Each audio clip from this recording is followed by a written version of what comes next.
Hi friends! So, are you ready to wrap up our Remain study? For the conclusion session, I have some focus on technically four specific words, three, you can group them into a three, that I think are really, really key in this passage of John 15, 1 through 10. Now, they are words that are don't necessarily have anything to do with plants or gardening or anything like that, but I think that they are really key concepts for us to remember. And, if we lose sight of them, then we lose sight of the whole purpose of Jesus saying, "Remain in me." So, the first one is already clean. So the passage starts out, "I am the true vine, and my Father is the gardener. He cuts off every branch in me that bears no fruit, while every branch that does bear fruit he prunes so that it will be even more fruitful. You are already clean because of the word I have spoken to you." So when I was first studying this passage and reading it, I'm like, okay, so we're getting into gardening stuff, true vine, gardener, pruning, fruit, all these gardening things. And then suddenly Jesus takes a turn and it seems so out of place. He's like, "You're already clean because the word I've spoken to you." And so I had to chew on that a little bit, because Jesus doesn't waste words. He doesn't, waste wisdom. And there must be wisdom and purpose behind this statement that occurs in the middle, because the verses after go back to the gardening thing. And yet this verse is there. It's important. And so why? Well, the first thing, he's talking to the disciples. So when he says "you," he's not talking to, a crowd of random people. He's not talking to Pharisees. He's not talking to, strangers on the road. He's talking to people that already follow him and believe in him and, want to do the right thing by him. So, in essence, he's talking to the very first people that would become what we call Christians. So that's important. He's not just talking to random people. He's talking to people that already follow him. So you, Christians, are already clean. That's what he's saying, not you, everyone in the world. He's saying you, people who follow me, are already clean. But what does that already clean mean? So in the Old Testament, cleanliness, that was the goal, to be clean in the eyes of God. I mean, David says, "Create in me a clean heart, O God, and renew a right spirit in me." And all these the things, the sacrificial lamb and any sort of sacrifices, it was to cleanse the people of their sins. That was the goal, is to get to God, you need to be clean. You need to be cleansed. And so Jesus, in this passage, or in this verse, he's saying, you are already clean. Which, so he's starting off with the gardening, and then he goes to already clean. It's almost like it's an aside, it's a pause. It's like, okay, just want to remind you, you're already clean. You're already saved here. And what I'm about to say, the things I'm about to tell you, are not about your salvation. They're not about, earning the salvation at all. You're already clean. This is, another step, another thing to keep in mind. It's not your salvation. And, I think that's really important, because we can't earn our salvation. And so he says, you are already clean because of the word I have spoken to you. Well, Jesus spoke a lot of words, over his ministry, and a lot of them are written down in the Bible. But he gave us earlier passages, earlier in John and other books, he told us how to be clean. He told us about salvation already. And he's referring to the fact that he already said that we're clean because of the word he spoke to us. And so he said, just as Moses lifted up the snake in the desert, so the Son of Man must be lifted up, that everyone who believes in him may have eternal life. That's John 3:14. And so, I'm sorry, 14 and 15. My text is very small.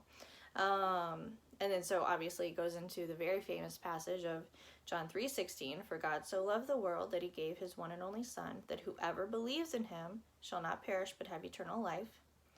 And then verse 17, for God did not send his Son into the world to condemn the world, but to save the world through him.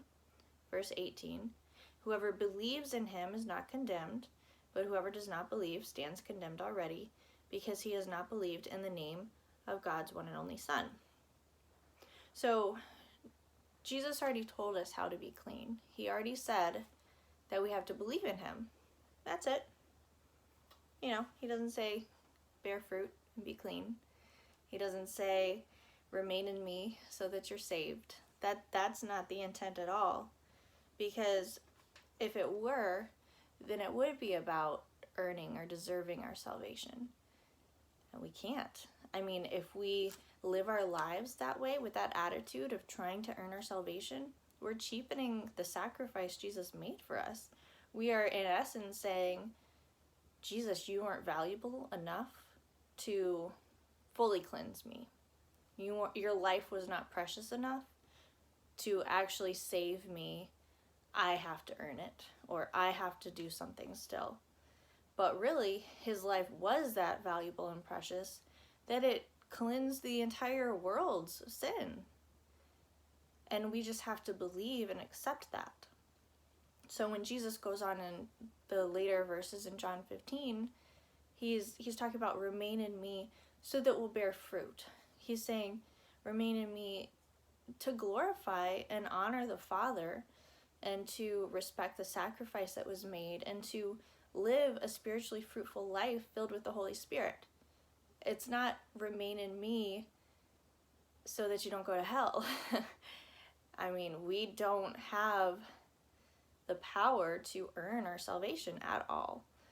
And so I just want to encourage you in that when you feel like, oh, I'm such a failure, I don't surround myself with Jesus enough, I don't do enough, I don't read the Bible enough. Improve, sure, try to improve, but don't condemn yourself because that you feel like you're coming up short. You're always going to come up short. But it's not about earning our salvation. It's about honoring and glorifying God by leading a spiritually healthy life. So that's the already clean. And the next key point in John 15 is where he says, remain in me as I also remain in you. This ties really well into the already clean, because he's saying as, not so that I. Again, it's not about earning or deserving or reciprocation. He doesn't say remain in me so that I will remain in you. Because again, that would imply we have control over where Jesus says he's going to be. That would imply that we can dictate where his presence is or is not going to be. And we don't have enough control or power to decide where Jesus says he will be. So even if we don't remain in him, he might remain in us. That's a him thing. We need to make sure that we're remaining in him and that we keep our hearts open to him. But we do not get to decide where Jesus will be or where he says he will be. He says, as I remain in you, not so that I will remain in you. It's not a transaction. It's not a reciprocation type thing. It is, he is holy. He is God. He'll do what he wants. And it's in our best interests to remain in him as well. And then finally, this is the hard one for me. Ask. So he says in verse 10.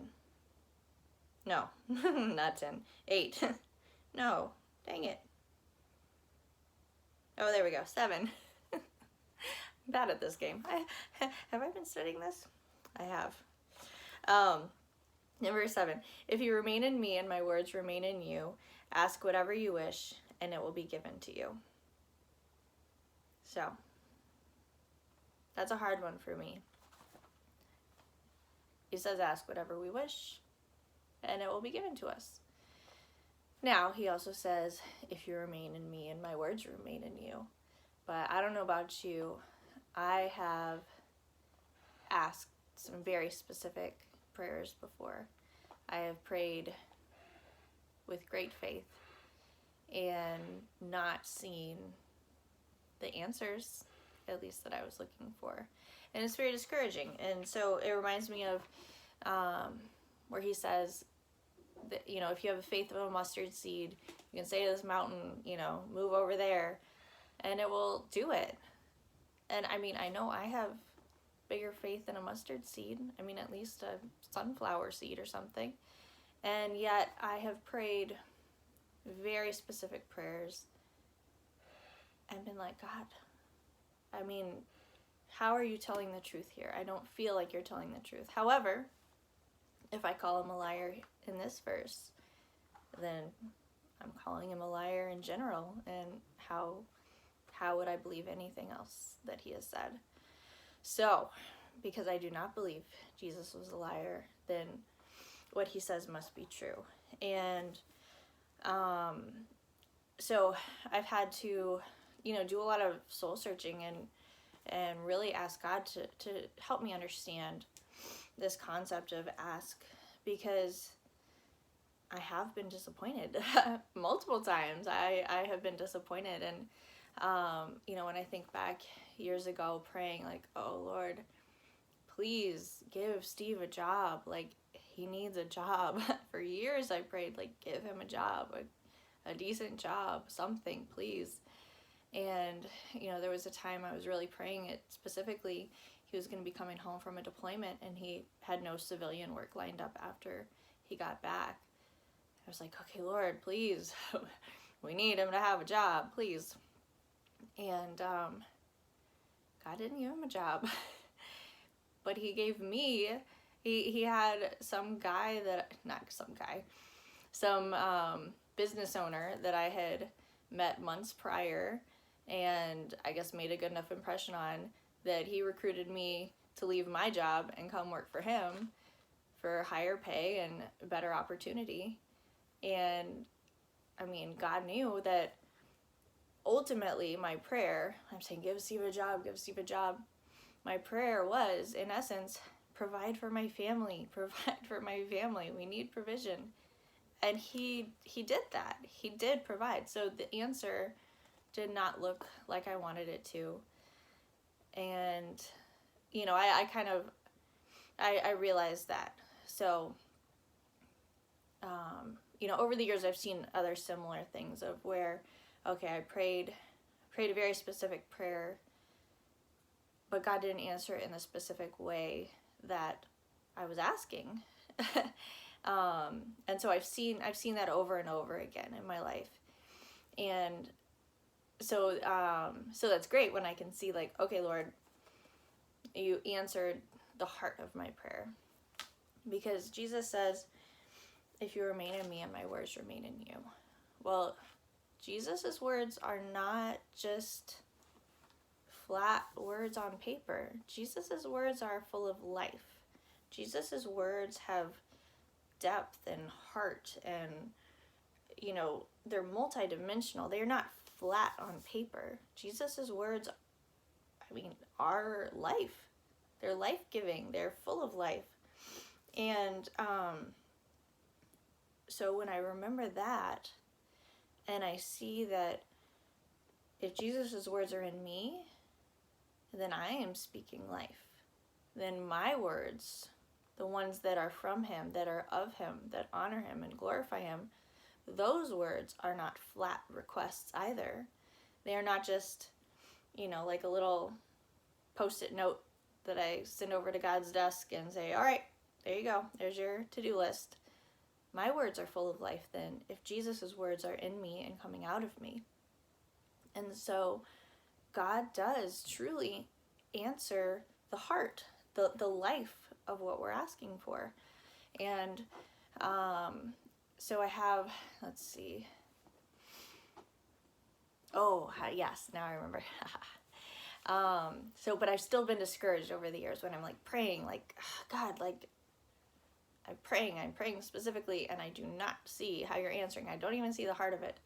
I encourage you, ask God to show you how he actually is answering it. So earlier this year, we moved to Florida. I was not excited about it. Never wanted to move to Florida ever. My husband and I always said, we're never moving to Florida, and yet here's where God called us to. So be careful what you tell him never. And like for months, it's like, Lord, I really believe that you're leading us here. I really believe we're on the right path. I don't get it. I don't understand why. I'm not exactly excited about it. Seems like a lot of work and hassle and headache. Like, but Lord, I would just feel so much better. Like, please give me some sort of sign. Give me like, somebody speaking the right word at the right time. Like, give me this indication that we are truly on the right track, that we're not just crazy people wandering around a desert. Like, Lord, please, I just want someone to give me a word of proper encouragement at the right time. Like, you give them the word and tell me it. And so I prayed that for months, and it was like crickets, like nothing. Like, God didn't even want to talk to me.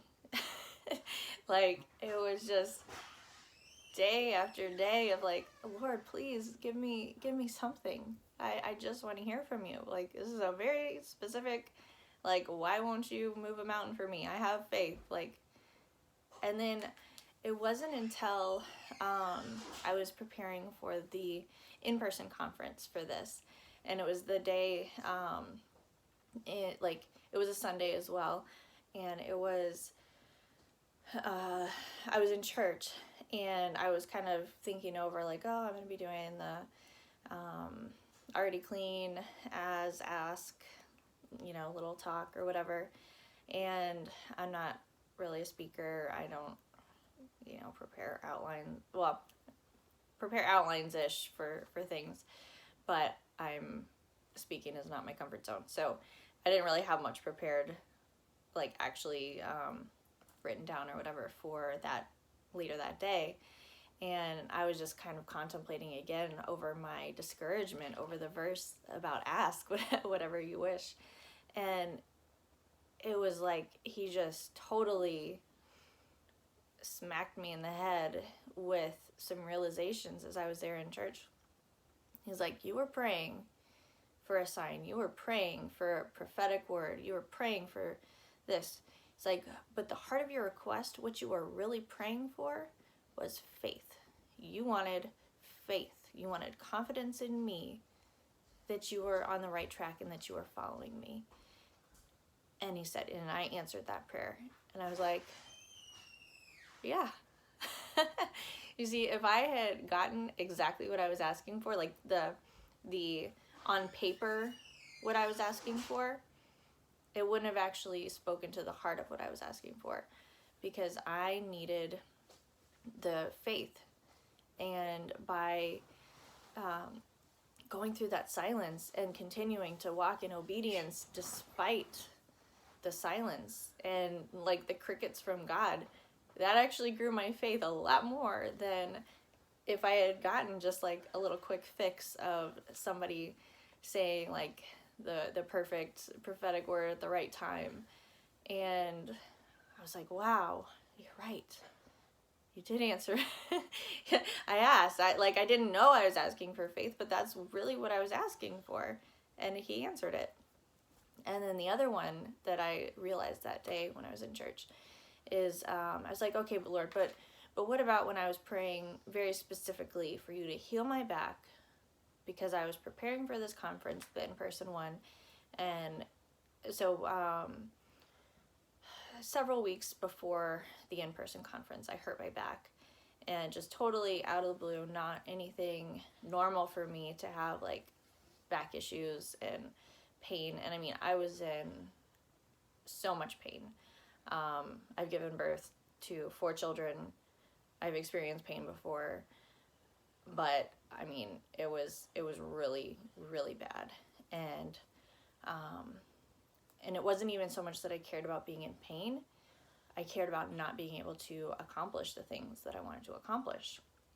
And so, I was praying. I was like, God, just heal my back. Like, why won't you heal my back? I have things to do for you. I have these things to prepare for these women. And, I have, just this stuff that you've called me to do. You've asked me to do it. And now I can't do it because I'm laying in bed because it hurts too much to stand or sit or walk. And even the conference happened, and I was still dealing with the back pains.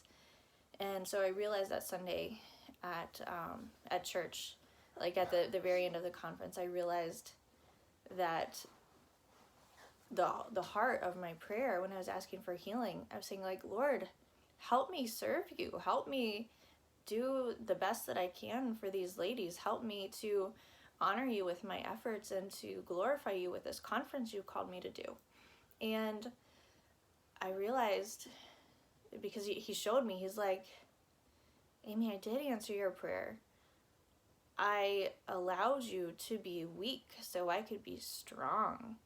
I allowed you to not have it all perfect and put together so that you can be a testimony and a witness to these ladies that obedience doesn't necessarily come smoothly, and that he can be glorified in the midst of the craziness. See, I had wanted my garden to be great. I had wanted just all these things, all these projects that I was trying to accomplish. And he's like, no, if your garden looks so great, then you don't have all these illustrations of like the moths eating or the caterpillars eating your green bean plants, and plant disease taking over. Like, these illustrations wouldn't have existed if I had been a good gardener for those weeks that I just couldn't do anything. And so he's like, Amy, like, I answered your prayer. You were able to serve and honor me through your weakness, because of your weakness. If I had made you strong, then it would have been about your efforts and not about how I can show up in an imperfect time, in an imperfect setting, and encourage and disciple the other women. And I was like, oh, I was like crying in church and stuff. People thought I was crazy probably. But, yeah. Oh, and when I told the ladies at the conference later that evening, like, even now I'm like a little sniffly teary, but I was like a mess. I was like crying, and I'm not really a crier. Oh well. So anyway, all that to say, he does answer our prayers, and if he says ask, then we should ask. So right where it cut off, my phone ran out of memory, so I had to delete some things in order to finish. It has been like pulling teeth to try to get to this video and make it and encourage y'all, but honestly, I believe there's so much power in what we're talking about. I mean, already clean. We don't need to earn our salvation. We are already clean because of what Jesus did, and to cheapen it is to cheapen his life. And I don't think any of you want to do that, but sometimes we do that unintentionally with our attitudes and our approach. And as remain in me, as I also remain in you. He's faithful. Will you be faithful to him as he is faithful to remain in you? And then ask. He says it. We have to believe it. So I encourage you, in the prayers that you've prayed, the really specific ones, or the general ones, but when you've prayed and you come away discouraged because you don't see the answer, and it's not necessarily just a wait kind of answer, but it's a, like, no, God, I need you to act right now, please, like, this is the time. And when you come away and you're discouraged, ask God, say, okay, Lord, I believe that you are answering my prayer. Show me, open my eyes, because you are faithful to your word. And you said that if I remain in you and your words remain in me, then you will do whatever I ask. And Lord, I am remaining in you right now, and your words are in me. So why don't I see the answer? Why don't I see how you've responded to my prayer request? And he will show you. Ask him. I mean, unless you're asking for a sign and he's just trying to grow your faith. Been there, done that. But again, he will show you what you need to see. And again, ask him to show you how he's responding to the other things you already asked for. But anyway, I hope that this encourages y'all and uplifts your spirits. Yeah, it's been difficult lessons for me to learn, not because like of drama or anything, but just they're really hard truths. Sometimes they contradict.